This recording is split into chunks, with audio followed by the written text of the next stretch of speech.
Tukiuongelea mradi wa Chumbuni, yani ni mradi mkubwa ambao unatekelezwa na shirika la nyumba Zanzibar kwa kutumia mkandarasi Zanzibar and the Way High Huatan Company Limited.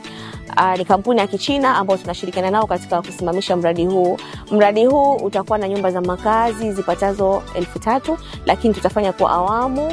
Yani ni mradi mkubwa tu kwa kweli. Nyumba 3,000 ni zote kwa ukubwa wa mradi, na kwa kuanzia kwa awamu ya kwanza tutajenga nyumba 1,095. Na katika mradi huu tutajumuisha nyumba za makazi, utakuwa na parking za magari za kutosha, kutakuwa na sehemu za kuchezea watoto, kutakuwa na maeneo ya maduka, kutakuwa na maeneo ya shule za msingi, kutakuwa na facilities zote ambazo kila mkazi anahitaji kuzipata katika maeneo anayoishi. Okay, na kwa upande wa mradi wa Mombasa ni mradi mdogo tu wa jengo moja ambao utakuwa na ghorofa 5, yani G ground floor pamoja na ghorofa 5 za kwenda juu. Na mradi huu pia utakuwa na nyumba za makazi zipatazo 22, utakuwa na maeneo ya maduka. Vile jengo hili tumefanya consideration ya kuweka lift, kutakuwa na lift kwa ajili ya kuwahudumia wakazi katika nyumba hizi, na kutakuwa na maegesho ya magari ya kutosha kuweza kuserve wakazi wote katika jengo hili.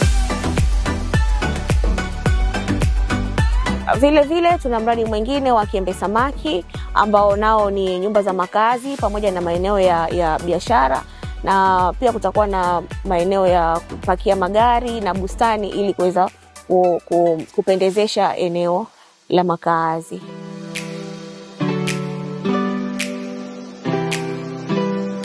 Kwa mradi wa Kisakasaka ni majengo yatakuwa ni yasiyopungua ghorofa 8, yani ni G+8. Kutakuwa na access ya lift, kutakuwa na access ya ramp kuhakikisha kwamba even walemavu na ambao wenye mahitaji maalumu wanaweza kufika katika majengo hayo na kufika katika nyumba zao. Na huu mradi jamani wa Kisakasaka ni mkubwa.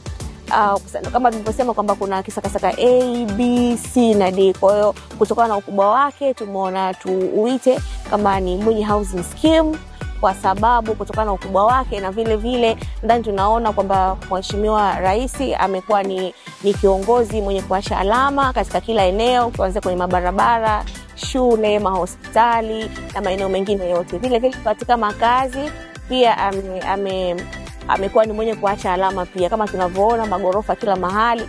Kwa mradi huu tumeamua kuita Mwinyi Housing Scheme iwe ni kama alama yake pia ambayo ameiacha katika sekta ya makazi.